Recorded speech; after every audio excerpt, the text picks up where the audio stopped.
everybody? Welcome back to A Few Films More. We got the same crew, and we're still in the theme of gangster movies. Tonight's pick was JD's, and what was it called? This was the Alto Nights. It was a film from 2025, so just this last year. I guess I'll describe the movie and basically break it down. Movie is about crime syndicate, the mob.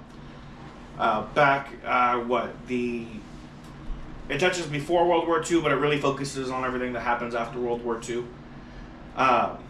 Mainly in New York, but it talks about kind of the mob all across the U.S. and then in Cuba. It primarily focuses on this guy, Frank, who's like the boss of the bosses, and one of his friends that he grew up with, and they're kind of like butting heads about who's going to be running this crime syndicate. A lot of stuff. Yeah, Vito. A lot of stuff happens in between, but it is very much of, if you've seen any type of mob movie, it has that cliche in this movie. I don't think there's any cliche they kind of missed. The beginning was very non-violent. It was very old world, old school. During the bootlegging days, it started out initially with them being kids, stealing a bunch of shit. That's kind of where they became friends. And then it went from there to the bootlegging, and then speakeasies, and them running that kind of thing. So it's a whole life of crime that they both ran. And they were known gangsters, gamblers, racketeers. And the only difference is Vito had killed 2 people and was supposed to go down on a double murder charge. So in order to escape that, he took off to Italy. Yep. And then World War II breaks out. So he's stuck there. But before he leaves, he has all the other heads of the mob bosses. He's the main guy. And he tells all of them, hey, I'm handing this off, and I'll be back. But he's going to hold it down while I'm gone. Of course, the war happens. It takes him a very long time to come back. And when he comes back, he wants to just come back and pick up right where he left off. But there was very minimal violence. Under Vito, there was more violence. There was more issues. Under his successor, everybody got along pretty well. And they wanted to keep it that way. Now you have the problem. Not only that, but Vito brought back a pretty bad habit. This is when the drug trade and drug trafficking started finding its way. Well, it didn't start finding its way, but it became more mainstream in America. So he brought that with him when he came back. So, well, I thought you were going to pick up where I know, I thought he was too. But, he was all, and then I saw the back of my eyelids for like 2 hours. Oh, really? Fucking. Was there any line that stuck out to you in the movie? I don't remember. You're doing just like Robert De Niro. You're phoning it in on this. What are we doing here? You're phoning it in, bro. Yeah. Can I do this tomorrow? No. I gotta throw. Everybody plead the fifth. You know, if you ever have 2 hours, 6 hours, 27 hours of your life to waste, to throw away, you can watch this, but All fiction. I'm gonna come back tomorrow. Am I under arrest? Then unlock it. And he just gets off. I'll pursue. So there's your line. Because even when it happened, you're like, oh, there you go. See, oh, yeah. Well, There's your line. There you go. All right, JD, answer this question for him. Yep. What's your... Mine was Albert. It wasn't really a line. It was just the old school way of transitioning of, hey, if he made a hit out on the boss, who's to say that your guys don't make a hit out on y'all? There's an order to this, and we have to maintain that order. All of you know that I'm right. The minute he made a hit out for the boss, it's an open contract. That was pretty serious. And then he said, I don't even need a discussion. And he turned around and walked out. That was probably the dopest little one-sided conversation in the whole movie. Yeah. I agree. I was thinking that one. Not much of a lie. Well, I guess it was more just how he was being about it. But I like the fact that he was just like, let's stop and get apples. They got Macintosh and Let's get some coffee. Yeah, he was like pushed it all away because he knew what was gonna happen, but dude, he made his his driver wait like an hour before going down to the car. Then they're almost there, and he keeps making them stop. Hey, let's go get coffee. Hey, let's stretch your legs here. Let's go get apples. And he just kept trying to delay. I thought that was kind of cool.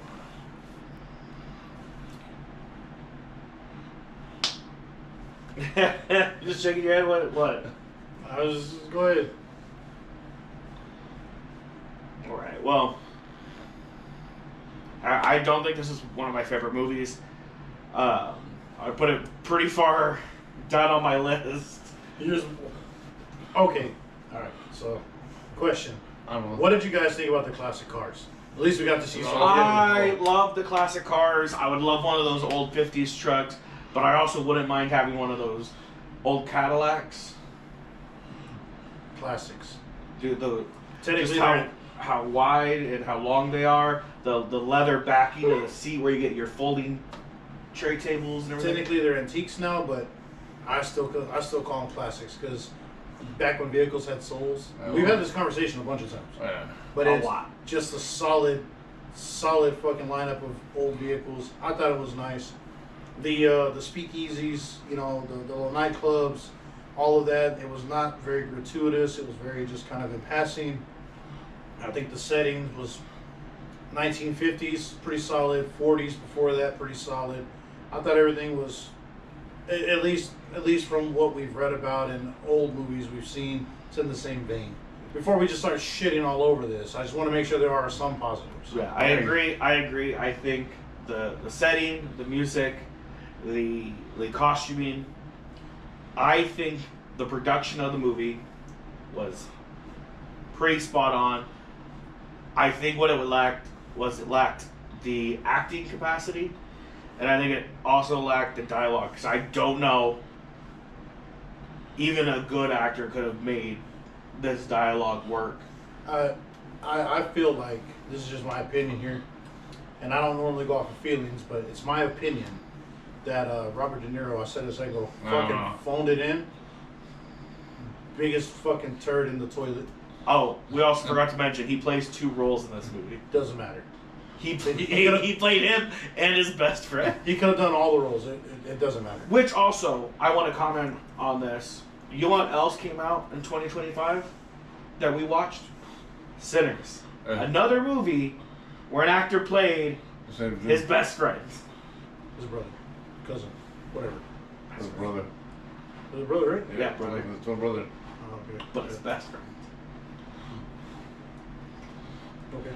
What was it about the year 2025 where they're like, we're gonna do a movie, you're gonna have a best friend. Well, who's playing my best friend? You're playing your best friend. I think maybe Robert De Niro saw that Michael B. Jordan did it and was like, I could do that, and then fucking shit the bed immediately because he doesn't have the acting talent. It was terrible. It was all he did was he went from being really old and slightly stuttering to being a very old borderline Joe Biden guy, where he just stuttered constantly, said the same thing, repeated the same phrases 10 times in a row. I know he did it to differentiate himself besides the 1950s old lady glasses with the wings on the fucking legs. But other than that, I don't know what the fuck he was doing. It was terrible. Also, I don't know if anybody else, maybe it was just me, I was like maybe 30, 40 minutes into this movie before I realized that those are 2 different characters. I just thought, oh, he's wearing something different this day. They did a very terrible job of explaining we're 2 different people. This goes to show you right here that Clark Kent could not have just fucking worn glasses and no one would know he's Superman. You know what I mean? I would have known right away. I'd been like, that's fucking Superman. Granted, that's Superman with glasses. I want to defend Superman really quick. Side note. He's also hiding his identity from people who can't distinguish a bird from a plane. So, in all fairness, if they glasses hide your identity, maybe they're right. Because maybe all all of Is that a bird? Is that a plane? Oh, it's man. Like you're fucking stupid over it. a bird, a plane, a man. What are we doing here?